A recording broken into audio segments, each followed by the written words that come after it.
Bukid na po yung ating pinuntahan. Dito may mga bahay, madidilim. Hello tatay, si Brother Rowel to.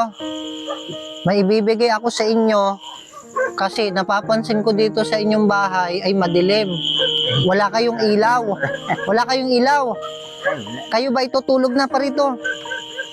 Sige, okay lang tatay. Kahit kayo na lang ang kumuha, no? Matagal na kayong walang ilaw. Ito, bibigyan ko kayo ng ilaw, ha? Para naman hindi kayo nahihirapan. Kapag kakain, hirap kayo. Ito tatay, ay may remote na sa loob. So, susubukan natin, ha? Di ba? Ito po ay bigay ng Marilo Thomas Foundation. Anong gusto niyo po tatay sabihin? May bagong ilaw na kayo. Ay, papasalamat po kami sa nagbigay sa aming ilaw. Oo.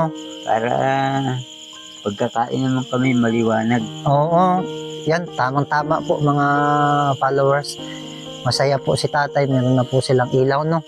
So, maglilibot pa kami tatay, ha?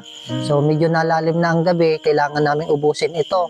Kasi para man natin malaman kung sino yung mga walang ilaw at mabigyan natin yung mga walang ilaw, no? Sige, good night. Tulog na po kayo, ha? Pasensya na sa abala.